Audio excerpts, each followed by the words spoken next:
Hello, hello, and thank you so much for being here. I know you have lots of choices with your time, so we're happy that you selected to spend it with us tonight.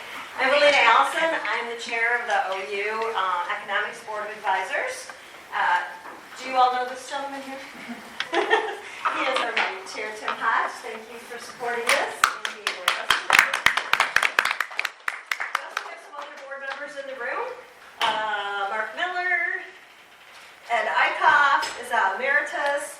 Who else do we have? Julie. There's Julie.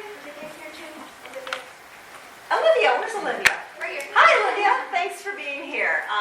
We are here for you. So afterwards, if you have any questions, we do mock interviews, we do resume reviews. We're willing to help you in any way that we can. We meet 4 times a year. Talk to us. Hit us on LinkedIn. Talk to Tim. We're here for you. So without further ado, I would like to start our evening's event. I hope that you got food. If you need to get up and get some food or use the restroom, feel free to do so. Again, my name is Alina Allison. I'm a 2-time graduate of OU. I got my undergraduate in economics, marketing, and Spanish. So I wasn't exactly sure of what I wanted to do with my life. I ended up being an entrepreneur in the sheet metal stamping manufacturing industry. I retired after 30 years. Which I would highly recommend because my life is fabulous now. I drink wine, I travel, and I play with my dogs. So life is very good.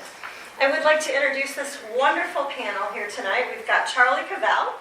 Prior to being elected to County Commissioner in 2020, Charlie worked as a housing advocate at a homeless shelter, counselor in the Detroit Public Schools, and as a policy staffer. While in office, he's championed the creation of Oakland County's Attainable Housing Trust Fund, OakGov's Child Care Scholarship, erasing the medical debt of 80,000 residents, student loan forgiveness for up to 172,000 households, and numerous criminal justice reforms. Professionally, Charlie seeks to further racial, social, economic, and environmental justice. And this is my favorite part. Personally, Charlie seeks to cook his wife, Katie, an edible dinner 6 nights a week. So what's on the menu tonight? I made, we're vegan, so I made vegan pasta with dino spinach, dino kale, and tofu. Wow. That's pretty impressive. I would next like to introduce Karen Greenwood at the end of the table. She's a top producer and industry leader in Michigan residential real estate and a very good friend of mine. Over her nearly 25-year career, she's helped over 1,500 clients with their real estate needs. She's consistently ranked in the top 1% of all Michigan realtors each year, with lifetime sales over $250 million during her real estate career. $250 million. You guys are econ students. You know how many zeros that is. She has a reputation as a leader in the Michigan real estate industry, and over the past several years, her peers have selected her for several industry leadership positions, such as Michigan Realtors Board of Directors, Public Policy Committee Chair, Finance Committee, just to name a few. 2017, she was elected to serve as the president of the Great Metropolitan Association of Realtors, which is the largest professional real estate association in Michigan. And in 2018, she was named Michigan Realtor of the Year, which is the highest honor possible among all realtors in the state. Thank you, Karen, for being here. We appreciate it. And lastly, I would like to introduce Christina Stacy. She goes by Tina.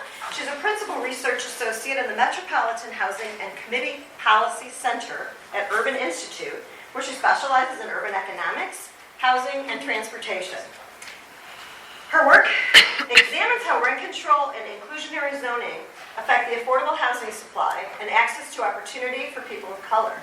She's also part of the team building a housing market forecasting model that's going to study how public policies combined with demographic change can influence the housing market. Tina is the chair of the board for the Housing Alexandria and an advisory board member for the University of Pittsburgh Master of Quantitative Economics program. She's got a bachelor's from Boston College, a master's from the University of Pittsburgh, and a doctoral degree in agricultural, food, and resource economics from Michigan State. So she's highly qualified. Thank you so much for being here. Go green. And I want to thank all of you because the economics classes submitted questions. So we got about 100 questions from you guys. You did a fantastic job. Awesome. I was reading through them. It was very difficult for me to select the appropriate questions for tonight. But I'm going to start with Karen. We're really going to try to focus this around you, so if you have questions, I'll leave about 15 minutes at the end, so just jot them down so that we can let our esteemed panelists tell us about their expertise in the markets. So Karen, currently in Michigan, how much does it cost to buy and maintain a starter home? That is a really hard question because every community is different. If you are looking at Detroit property versus Oakland County property, if you're looking at a large piece of land, multiple acres versus a cute little bungalow. So I'll give you a couple of statistics that I think are important.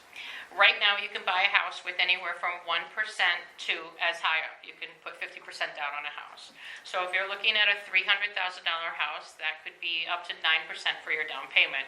You need to factor in closing costs. Closing costs are where we pay the lender, the appraisal, we clear your title, we check your credit, all of those things.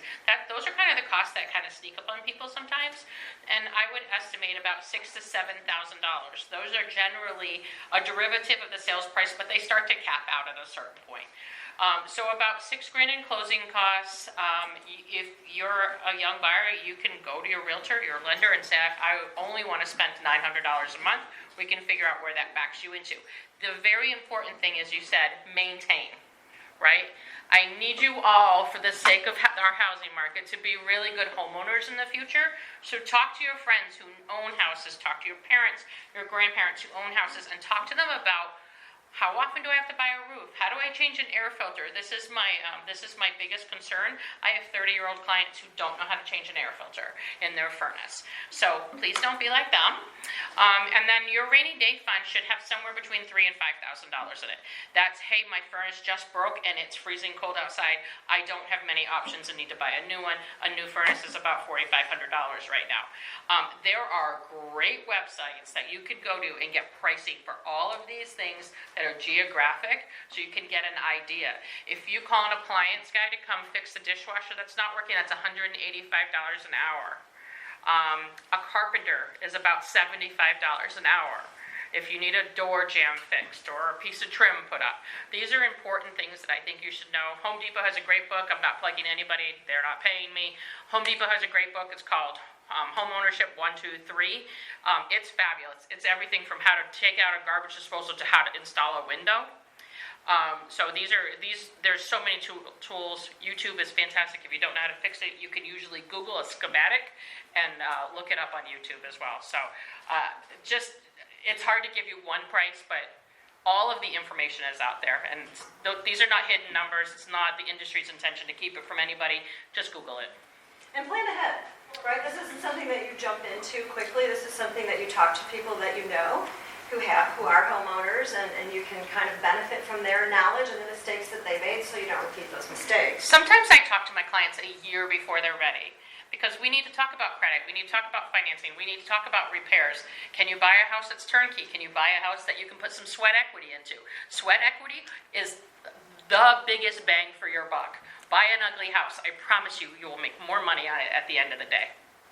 Excellent. Tina, are there methods or tools to help figure out how much I should be spending on a home, or if I should even be spending my money on a home? Mm-hmm. Yeah, it's a good question. At first, I have to say, I'm worried. I am like the worst at maintaining my home, but YouTube is amazing. Can definitely help. So definitely agree with that. And, keeping in mind, like you said, the most important thing is often people forget that, there are many costs after you buy a home, so you have to think well beyond that. But the general rule of thumb for when you purchase a home or when you're looking at someplace to rent is that you want to be able to spend 30% of your income or less on that housing. Unfortunately, that is very unrealistic in today's market, and that's why we're talking about this today. We're in an extreme housing affordability crisis, not just in the U.S., but around the world. And in fact, right now, 1 in 4 homeowners spends more than 30% of their income on housing in the U.S., which is insane. It's the highest it's ever been. Half of all renters spend more than 30% of their income on rent right now. So this is the main big problem for you all right now. I'm really sorry you're entering, the housing market at this time or soon. It's a rough time, and we need to figure this out and solve this crisis so you guys don't have to experience that. But if you can, trying to find something that costs 30% or less of your income, but you also want to take into account transportation costs. So it's a little bit different here. I'm from the DC area, but where I live, I have to think about how long does it take me to commute into the city? Can I get there via metro or bus? Do I have to have a car? Do I have to, deal with DC traffic, or can I bike? And so that's something that people often don't take into account when they're looking at homes. You need to think about transportation options, and think about your long-term costs, both in terms of transportation and housing. Excellent, thank you. Charlie, what are the most effective ways to save up for housing?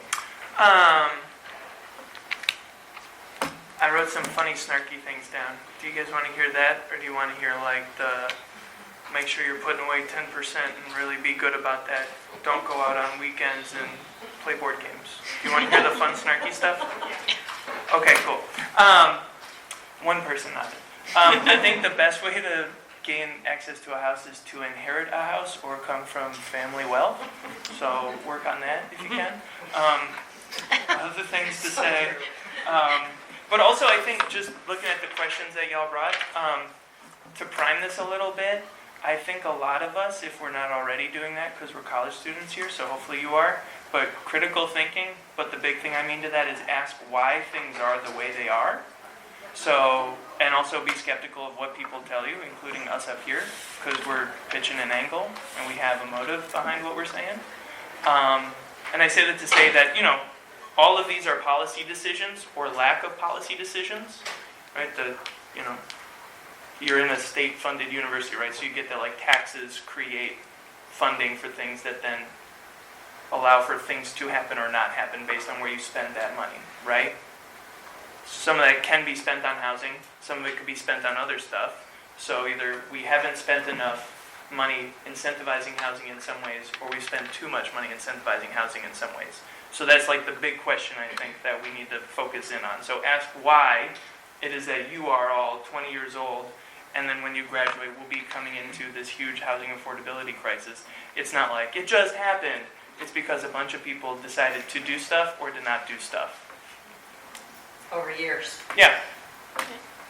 So Okay. the fix is in, So just don't feel bad. But you kind of got to feel bad, because it's worse for your generation than it's been in a while. So that's why we're having this panel for you guys, to give you some insight and give you some kind of tricks of the trade and the things that you can do now to hopefully position you more, more appropriately in the future. Karen, what are some common mistakes or areas people often overlook when planning to buy a house? Debt to income ratio. And also, I think the fact that you mentioned transportation is fantastic. I always talk to people about, you work, especially my young clients, because you might want to live in the same town where your job is, but you're upwardly mobile right now, and you're probably going to be for 15 years. So central is important, closer to a highway, maybe a bus station. If you're commuting into Chicago, maybe you want to be by a bus station or a train station. So I think that's important. And then I think spending too much money, right? Keeping up with the Joneses is an absolute problem. Just because somebody inherited a house, you don't get to have that big house. You might have to scale it down. And I talk to people every single day about house prices. If they come to me and say, I want to spend $1,500, and I see them looking at houses that now their house payment is going to be $2,300, I usually say, did you get a raise? Like, what happened, and is that going to be okay? And again, one of those other things to think about is you're upwardly mobile for those first 15 years out of college. You're going up generally every year in income, so that you can kind of build on that housing. But if you come to me with a fixed income, that's a different story, because things that aren't fixed, your car insurance rate's not fixed, your homeowner's insurance rate is not fixed, the price of gas is not fixed, the price of groceries, your mortgage might be, but your taxes aren't. So those are the things that we need to think about. And taxes, property taxes, although we do have some great property tax rates in this state, they will sneak up on you. They change every time a homeowner purchases a piece of property. That's the other thing that a lot of my young buyers don't know. We spend a lot of time talking to them. Just because you own a house and I own the one next door, her taxes are $2,300. Mine might be $6,000. Now that doesn't make any sense. I know it doesn't. I did not write the Headley Act. But what that means is that maybe she's lived in her house for 30 years. So when we buy Grammy's house, because we want some sweat equity, we can take down the curtains and the wallpaper, our taxes are likely going to triple. So hire a professional to work with you so you get that information. Again, all of that information is online. Tax estimators are out there for the state. You can always look at it, but one of the big mistakes is not budgeting enough for those costs that are not fixed. That's great. You can afford the $1,500 a month, but what about the other things? So. And when your furnace dies. Yeah. It's winter. There's always Right. unforsaken. Yeah. That's the one thing about being a homeowner is that something is always going to pop up on you. Oh, and on a that you're not holiday. expecting. And then you have to pay It's extra for the labor not because usually it's comes emergency. down to the present. Yeah. Charlie, how has the presence of COVID influenced the housing market, and are there still long-term impacts that we're facing today due to the pandemic? Yeah, I think some things to lift up for this one are, one, I'm a millennial, so I think a lot of millennials moved from San Francisco, Atlanta, DC, Chicago, New York back home. So that also contributes to just changing in housing. Or they moved to places that they thought would be cool. I don't know if any of you know anything about Boise, Idaho. Like that And the became regular super sexy. skincare snowstorm. Yeah, right. It became super cool. So like half of San Francisco moved to Boise, Idaho. So people used to have like $300,000 houses. Now they can't buy a house for like less than $700,000 because people, upper income people. I guess in a sense, a simple way to say it is like it was kind of like a home ownership gentrification sort of thing. But like they're from here. So like if I don't know if you guys know this, but like in the area I represent, like Ferndale and Birmingham and stuff. There are lots of millennials that moved from New York City or wherever back home to Ferndale, Birmingham, Berkeley, Royal Oak, whatever. So I think that happening because they were able to work remote. They were upper income people. Making $150,000 a year in New York City is like making $60,000 a year here. But so like their money goes further. So it's kind of this weird sort of like gentrification-y thing. I think that's one impact. And another thing that's interesting is I'm actually working on a lawsuit with the Attorney General and some other people in federal court with this group called ECN that has worked all over the country, and they've bought and sold, I don't know, like a couple hundred houses here in Oakland County and Wayne County and Macomb County. And so what they've done is for cash poor people, but house rich people. So kind of like when you do inherit grandma's house, but you're like a FedEx driver making $16 an hour. You then lost your job during the pandemic, or you got your hours cut for a while. So then you used your house or your grandma's house as like the leverage to basically what they do is it's like a payday loan for your house. And then you get trapped in this weird cycle because you needed money because the pandemic hurt you because you're like one of those essential worker heroes that we all cared about for a while. And then we forgot about you, and then your house got stolen by this company called ECN. And that's wrong. So that's also happened to a whole group of people that I think are, not necessarily in college right now, but your peers. For sure. Tina, how bad is housing compared to inflation? And do they go hand in hand, or does housing usually forge its own path? Mm-hmm. Yeah, this is a classic answer from economists for anything like this. It really depends. It depends on where you are. In some areas, in some neighborhoods, I happen to live like right by where Amazon HQ2, which never really ended up fully happening, but where that's located. And so when that came in, and then we also had a bunch of other development going on in the suburb of DC where I live, we have crazy appreciating house prices in my area, but that isn't necessarily true for the next city over, the next county over, right? Well, it actually is there because a lot of that area is appreciating. But, it really depends. I will say, though, that one thing we do think about and hear a lot about is that oftentimes housing policies are set around inflation. So, for instance, rent control. Oftentimes rent control is set to be, homes are allowed to appreciate at inflation plus 3% or inflation or 5%, whichever is higher or lower. One thing we've heard and seen recently is that the cost of maintaining a home have appreciated at a quicker rate than inflation. And that's because of a lot of the factors of COVID and supply chain issues and all the things and construction costs going up. And, it's also because people who build our housing can't afford to live anywhere close to where the housing is being built in many places because it's so unaffordable. It's like a never-ending cycle of like just getting things getting worse, right? So, inflation is not, it doesn't always go hand in hand, and also the inflation rate of rental units does not always go at the same rate as owner-occupied units. And so it really depends on the neighborhood, and that's why, policy, when we think about policy, really needs to be very specific to the location in which it's being applied. And just to throw in a plug for, I won't go down the whole path of it, but there is, I think, another challenge within our housing market is that we give a disproportionate amount of power to homeowners to decide what gets built in their neighborhood. And that's a lot because of the way we do community engagement and who engages. We know through data that homeowners who are disproportionately white, older, and also men happen to engage more, and they are more likely to oppose new development. So that gets into our housing supply issue, which I know we were going to talk about at one point. But that's a whole other path. Well, again, back to the maintenance. It's a lot to maintain. I think it was in the Wall Street Journal I read a couple days ago that the new millionaires in our economy are plumbers and HVAC people, right? Of course they are. That says something, doesn't it? Karen, how have interest rates and inflation influenced housing prices and rental costs in the past year or so? So, a couple myths. People think that, or the TV and some of the news that's out there would tell you that no one's buying houses because of interest rates. That's not true. The rate to really borrow money should be around 6%. That's a fair number to borrow money at. We're just over that, just slightly. There's a couple drops just recently in the Fed. It takes a long time to actually get to the mortgage market. When you see rates dropping on TV, it generally is not directly correlated to your interest rate. I'm going to tell you that sales are still strong. Sales have been strong. It is a very weird time. I mean, you guys are econ students. So we've got rising inflation, supply and demand, right, that is driving the sales prices, and sales prices that are going up with the average mortgage also going up at the same time because of interest rates. It is the weirdest market. I've been doing this for 25 years. It is a very, very weird market.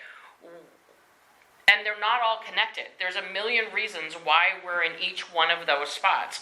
I mean, the elephant in the room is, why don't we have enough inventory? And there is so many areas of why. It is because of construction costs. It is because of labor costs. It is because in 2008, when the real estate market crashed, we stopped building houses. We should be putting 1 million houses a year into our economy across the country. We haven't done that in 15 years, at least 15 years. So when you're only putting 500,000 and you need 1 million, everyone thinks that COVID did something crazy to the real estate market. It was going to happen anyways, because we were heading down that road. So how do we, you're speak for the public here, I mean, how do we start to address those? It's small policy changes over time. It is all the things you've said, plus trying to take care of some of the red tape, helping adjust. Dirt's expensive, so when a builder is spending 50% more than they were spending 2 years ago on a lot, they don't want to build an 1,800 square foot, $300,000 house. They want to build a $650,000 house. So dirt, the cost of dirt's going in there. We have policy on density. We have cities around us, Clawson, for example, that has a large lot ordinance, which means if you have a lot that is X size, they will not let you adjust it, even though I could put 10 houses on it. I mean, there's some crazy policy, and that policy is all made locally. So get involved, always vote, always listen. And NIMBYism is a thing. I'm sure you've also heard that term. It's not in my backyard. It is all of the people who say, oh, they want change and they want to see affordable housing, but want to do nothing about it because they want it to happen way over there where they can't see it. So all of those factors, and if we could start moving the needle, which we're seeing now, if we could start moving the needle in each one of those areas, it's going to change. I don't want you to think the sky is falling.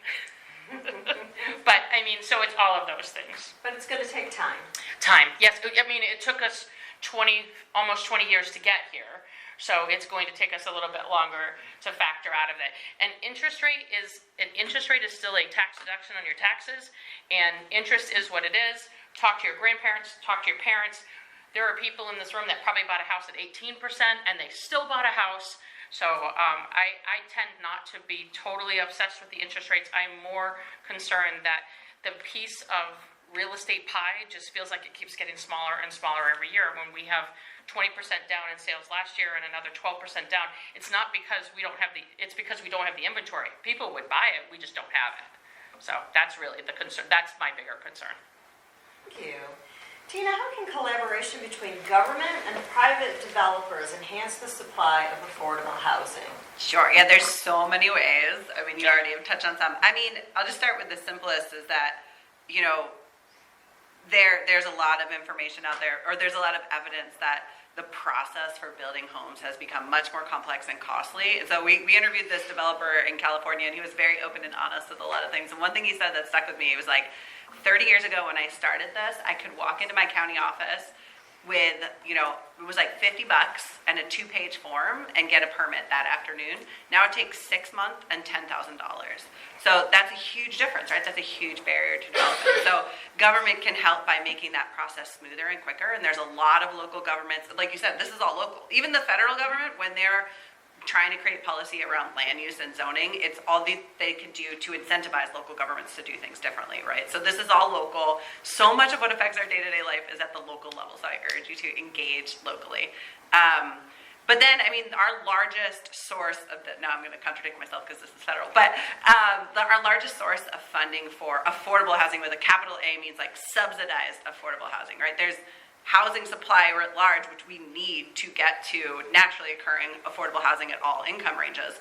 But there are some income levels that the market is just not going to create housing for, right? People with extremely low incomes, meaning 30% or less of area median income, which is too detailed, technical probably for what y'all want to hear. But people very, very low incomes, right? And so that's public and assisted housing. That's, you know, housing choice vouchers, project-based vouchers. We need that from the federal government, but the low-income housing tax credit helps. It's an extremely complex, convoluted way in which the federal government gives tax credits to help private developers build affordable housing, right?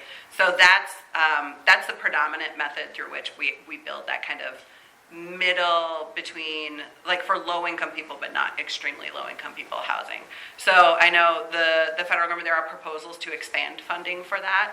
Local governments can also work with developers to help them get city-owned land to build on.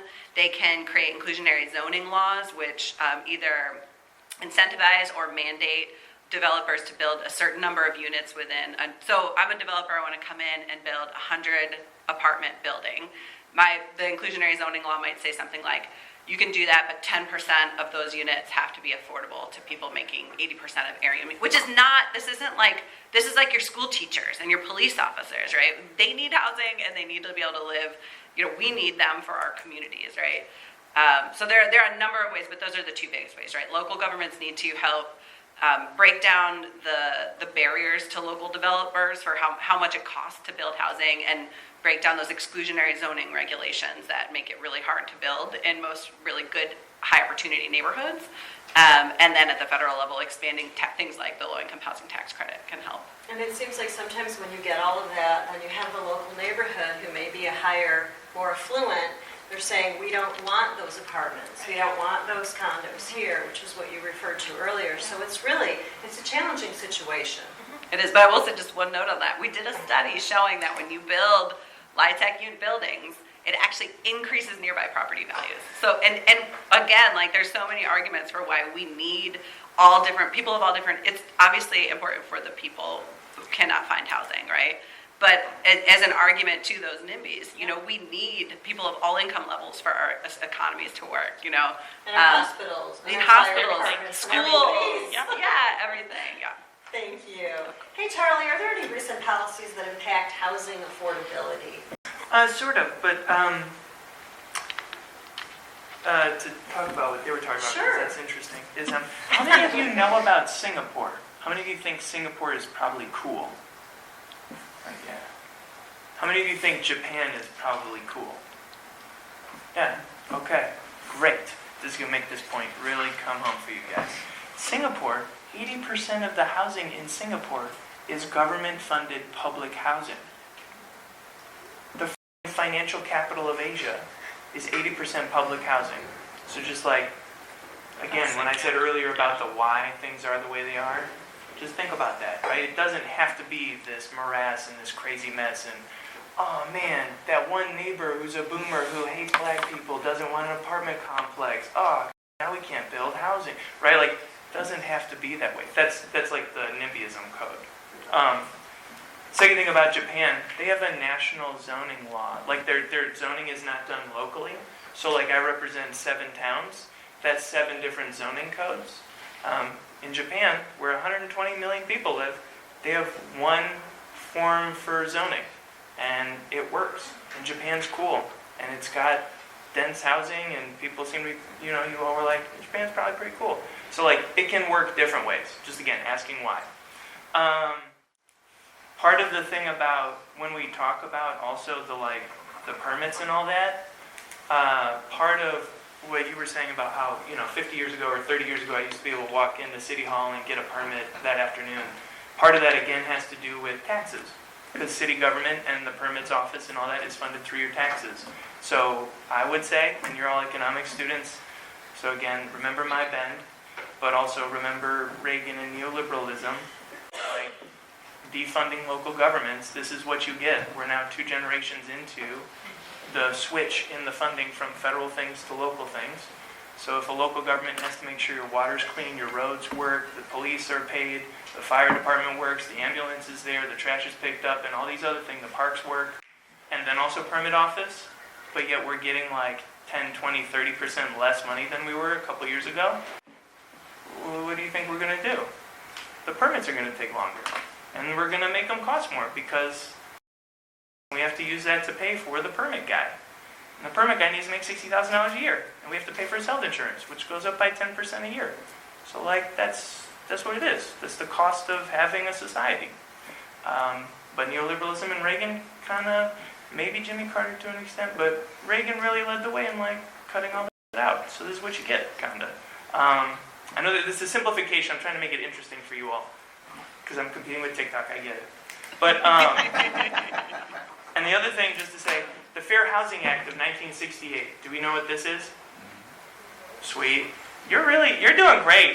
She's getting it. This one gets it. The Fair Housing Act of 1968, part of when they were talking about housing being a local policy thing, that was a giveaway by the Democrats that were in the White House at the time to Democrat senators from the South. So they were called Dixiecrats, and they were racist, and they liked segregation. So they said, look, we'll pass the Fair Housing Act because MLK just passed and we need to show that we're like in solidarity with more people having more power. So we'll pass the Fair Housing Act.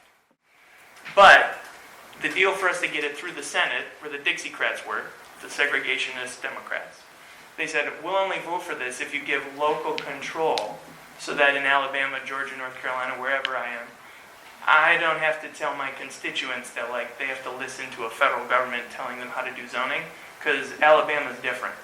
So if you want my vote, you got to get it so that my people in my town can kind of keep it segregated. We'll just call it something else, and we'll make it take longer to unravel because it's local control. And that's why the district I represent has 7 towns and 7 different zoning codes. This is also why Metro Detroit's one of the most segregated metro areas in the country. It's because in Ferndale, up until like 2000, it wasn't cool to not be a white auto worker in Ferndale. Like, if you were something other than that, they didn't like you there. And that's just kind of like how it was. And that's a side effect of 1968 passing the Fair Housing Act, and then the way you get money from the federal government to do housing, to make more housing, to make it more affordable, is to do it how your local community wants. So if your local community says, we're all white auto workers and we don't want black people, well then they can get away with not doing that. They don't say it like that. They say other things like, I don't want this in my backyard. But, or even, what about the stormwater? Yeah. What about traffic? Yeah, what about traffic? If there's The going to schools be, are going to be Can our schools overrun. handle it? Yeah. Right. It's all those things. Yes. Yep. So, So what about recent policy changes? yeah, recent policy changes. Okay. Well, I think there's been, first, I think we would say we've worked, at least at the county, I've championed what we call a housing trust fund. That's, the short version is it's giving your taxpayer dollars or your parents' taxpayer dollars to for-profit companies, developers, to incentivize them to build houses for people that are carpenters, teachers, or poor people. And then Yeah, so it's so messed up that we're using your taxes to give millions of dollars to developers to say, look, can you please, in your 50 apartments, we just gave $3 million to a unit that's being built in Ferndale, 72 units. We said, can you please, out of these 72 units, can 20 of them please be for like teachers and maybe like grocery store clerks and people that make like, $50,000, $60,000 a year or less? Can you please do that? And he said, all right, for $3 million, we'll make sure their rent is subsidized. So, like, it's so bad that, like, the power imbalance is that developers can say, I'm not going to work with poor people or teachers or carpenters, people that make $60,000, $70,000 a year, unless you give me some government money. So, like, it's really messed up. So that's a recent thing. No, appreciate that. Thank you for that insight. Are there any upcoming policy changes that could affect affordable housing initiatives? Yeah, I mean, if you asked me in 2 weeks, I could tell you more which ones might happen. But I mean, I'll just choose something that we haven't talked about yet, kind of something because of something you just said. So I always like to say, I think guaranteed income is housing. Ooh. Right? He's listening. Okay, so the most like convoluted way is we use tax credits to try to build housing, blah, blah, blah. You just give money directly to people. It is more expensive to be poor in our nation than it is to be wealthy, right? Wealth begets wealth. Poor people become poorer because you have to take payday loans. You have to get higher interest rates on your mortgage because you don't have as good of a credit score, because your grandpa was denied a mortgage because he was black, and it just goes on, I won't go down that path. But so guaranteed income, one of the good things that came out of COVID, of course, there were millions of terrible, horrible things, but local governments got a lot of money to be creative with trying new policies to help people. And through this, hundreds of guaranteed income pilots happened throughout the nation. We know Flint has the Flint RX is the first not just pilot, but an actual guaranteed full program, right?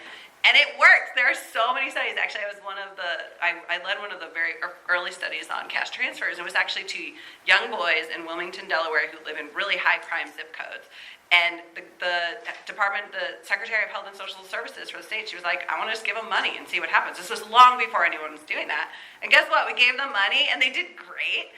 They were happier, they were healthier, they were less likely to experience crime or participate in crime.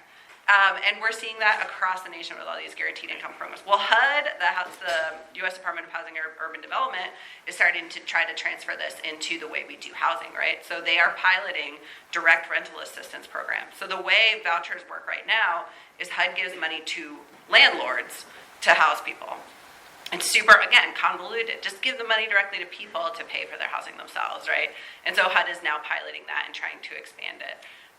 So I'm just going to say that guaranteed income can be a much more efficient and direct way of getting people out of this downward cycle of where you just cannot get yourself out of that hole, right? And again, it can help whole economy. So I think that's a good housing policy. That was a good answer. Thank you. Charlie, how does zoning reform play a role in increasing housing affordability? And what are some of the obstacles that we need to overcome? And please feel free to jump in as well. Yeah, so I think they've all been saying it because they're very smart. But just to echo, I think it's the big thing about zoning is where we live. And pretty much everywhere around here, it's all single-family zoning.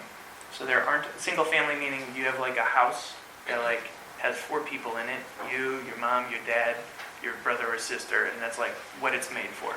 It doesn't have to be that way.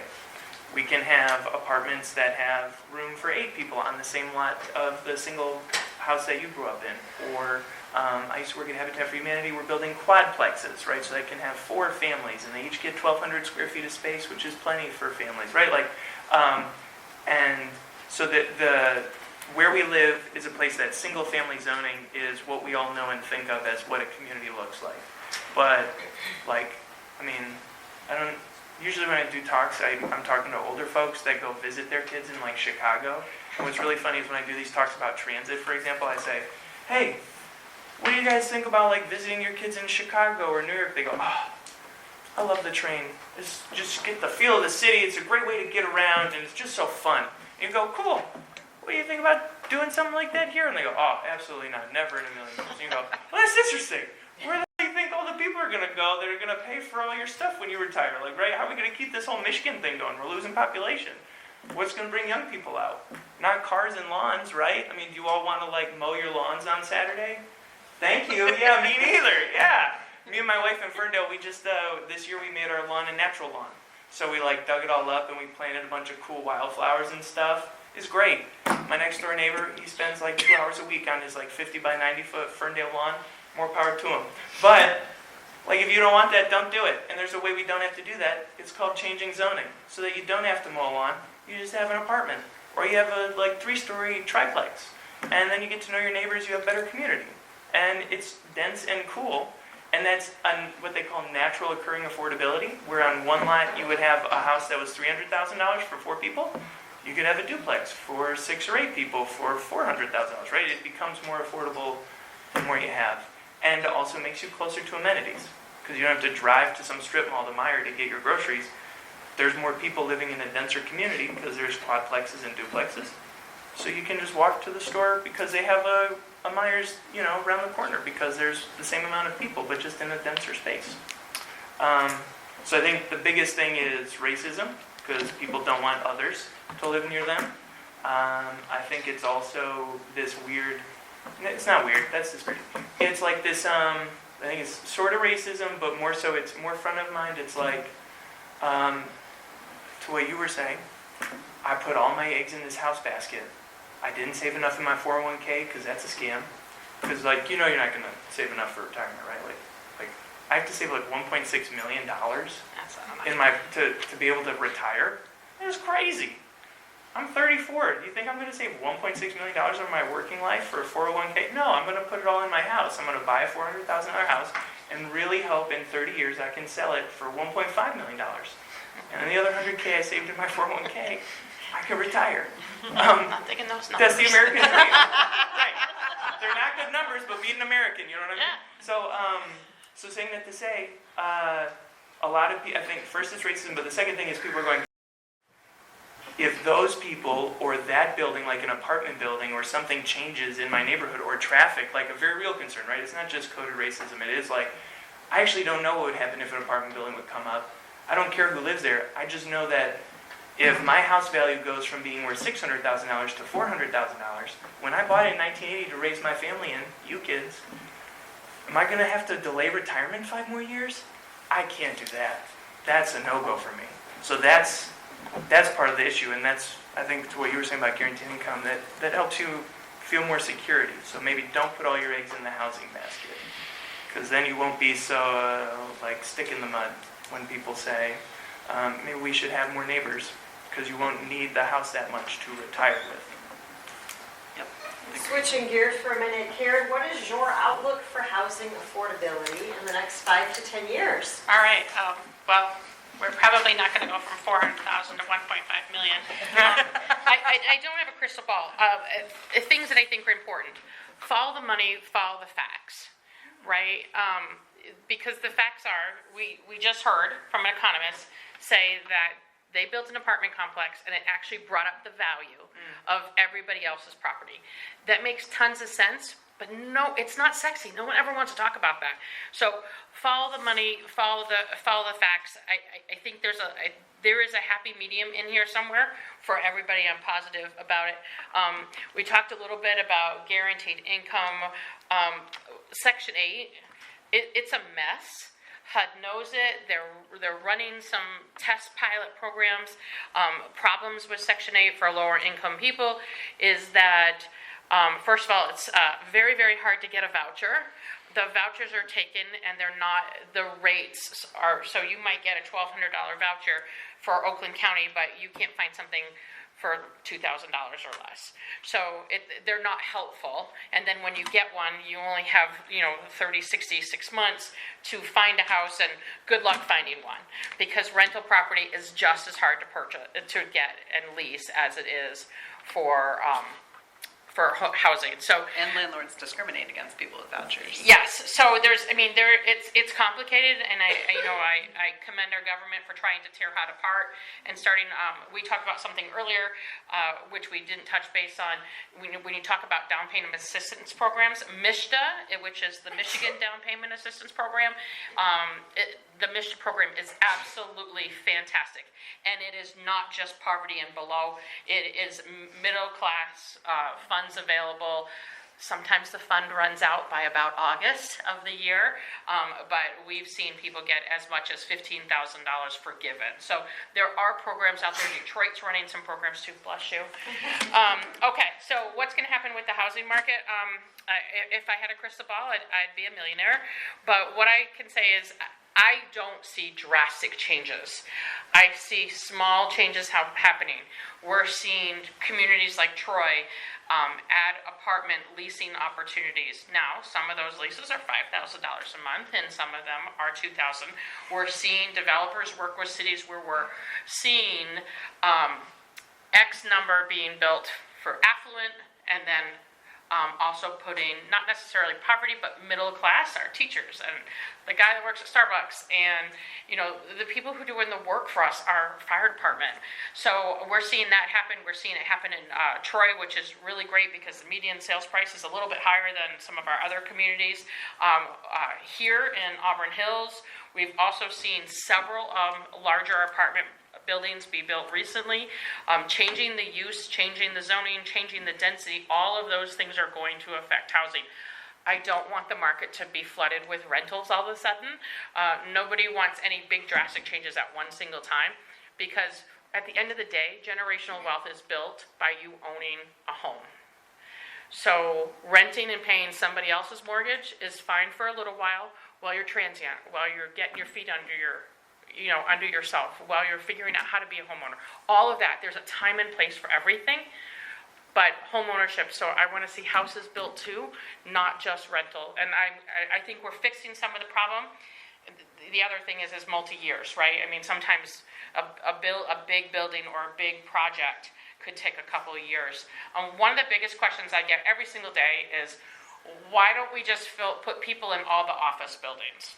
Right? It seems somewhat logical, except that most of those office buildings do not have the structure to be turned into housing, and it would cost less money to tear it down and start all over. That's because of our building code. That's because of safety. We have to keep people safe. And sometimes the structure's not there to build bathrooms and walls, and it's steel. It's a little bit beyond me. I sell houses. I don't build them. But I think that's also important to know that not every single building is a fit. We have several communities that are doing conversion projects. They're hard to get approved. They're city council. They don't know the facts. They don't have somebody sitting with them saying, this is what's going to happen to the community. And they do so much study. We have to study everything. Will the water help it? Will we have enough water? Will we have enough school space? All of those things. And before you know it, it's 3 years down the road. So again, local regulation, cleaning up that process, making it easier for our builders and developers to approve. And still keeping a mind's eye to our safety and your safety, and making sure that we're in good, strong, healthy living situation. So I don't think it's going to change a lot. I'd like to see it mature for over the next 10 years to 3 to 5%, not 12 and 15 and 16%. I think those days are settling down. We've seen just in the last month. It's also seasonal, so fall is the market slows down just slightly, but what we're seeing is days on market are stretching, but price is still going up. I mean, like, it's two curves going the wrong way.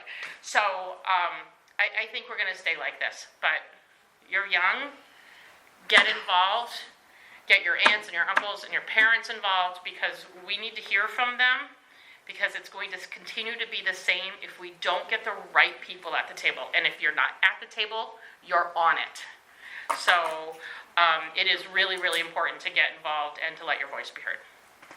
Wow, on that note, I really want to open it up for all of you, for your questions. We have about 10, 12 minutes. I do want to stop on time at 6:15. Do we have any questions? I know we do. I do. Okay. Please. So Ed. on the historical 50-year time frame, What is the average increase in the price of a home? So it was going up 3 to 5% pretty steadily for a long time.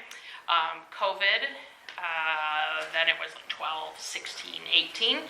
So, I mean, the numbers that we're in right now are pretty drastic.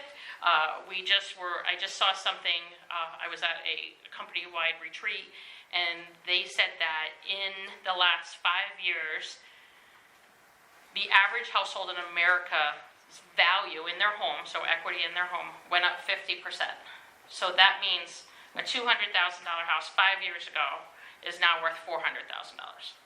So that's pretty crazy. So again, I don't believe it's going to stay like that, but I'm not an economist and I don't have a crystal ball. So I'm not a just my thoughts. macroeconomist. So Oh, okay. I mean, but as you can see, there are so many things that drive housing prices. And the biggest thing is just supply and demand. It's buyers and sellers we have a free market.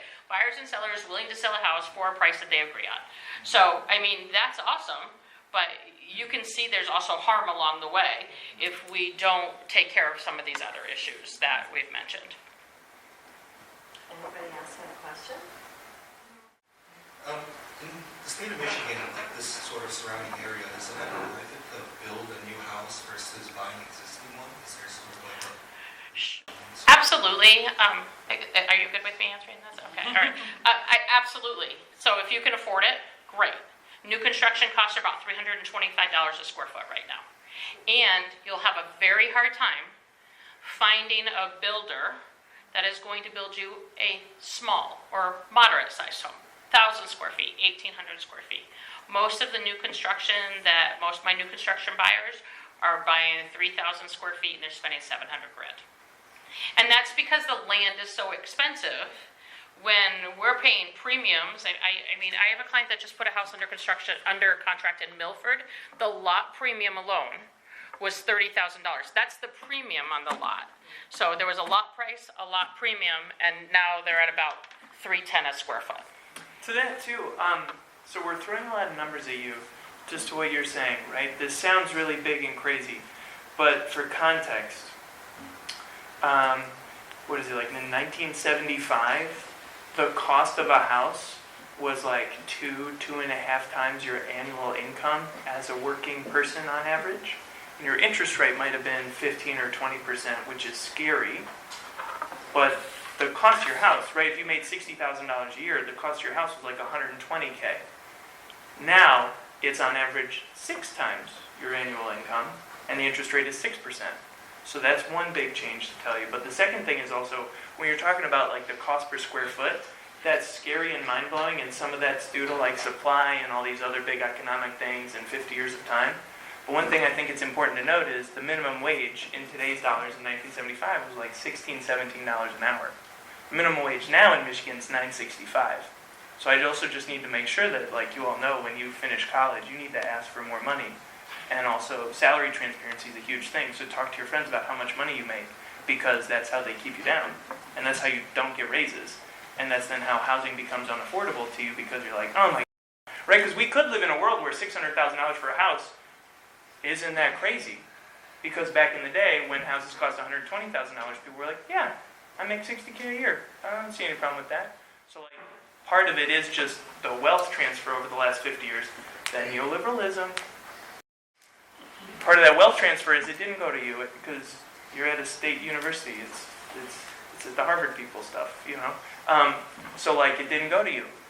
So the fix is in that respect. So like ask for more money from your bosses and talk to your friends about how much money you make, so that you can understand that you have the same job but your friend makes more than you. I don't know. Well, it's also a big discrepancy, I think, like location. If you're living in New York City, or you're living, in Malibu, or you're living somewhere on the beach, I mean, that 300-ish, 350 price per square foot can skyrocket. Yeah, this all sounds great to me. Yeah, it's all about logistics as well. You could be making X doing the same job that your friend is making 2X, but as you stated earlier, you have to look at cost of living, and you have to look at housing. Right. And it's all the things, right? It's your drive to work, or if you live here, are you putting your kids in private school? It's all the factors that come into that. You said something, Charlie, that I think is really brilliant. Talk to your friends about how much money they're making. Just talk to anybody. Talk to somebody about how much money they're making doing their job. Talk to your parents about how they handle their interest, if they pay their credit cards, if they don't pay off their credit cards. Please stop making money a taboo conversation in our households. Some of that is generational. Some of that is, I'm the breadwinner. I'm not going to tell people how much money I make. I think that we have to, because if you can sit and understand where the money comes from and where it goes, you are going to be so much further ahead than your colleagues, because so many people do not talk about their money. They don't talk about their student loan debt. They don't talk about credit card debt. They don't talk about even how to calculate an interest rate. I'm probably preaching to the choir because of what you guys are going into, but I think this is really important. Talk about money. It is not taboo. And not just so you can compete or whatever, but also so you can realize how you're all in it together, right? I remember talking once when I used to work at this Head Start, and I was like, wow, I make $50,000 a year. That's pretty sweet. And then I talked to my coworker, and she's like, I make 60. She'd been working at the Head Start for longer than I had. But I was like, wow, I can only imagine what it'll be like if I get to a place where I make $60K a year. This is in 2018, by the way. So this is like my nicest shirt. But saying that to say, her name's Cass, short for Cassandra. She said, bro, everybody's making $50,000 to $60,000.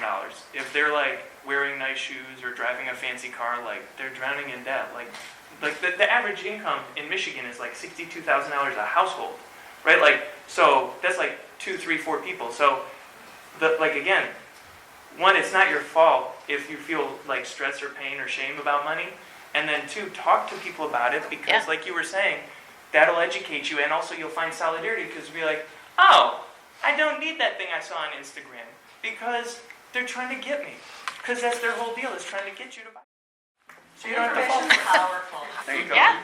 And women in particular ask for raises. Women are, they've decided, or there's research showing that like one of the main reasons for the gender gap in pay is not because of starting salary offers, but because women are less likely to ask for raises. So every time you get out there and ask for a raise, like you're doing it for all womankind. Do it.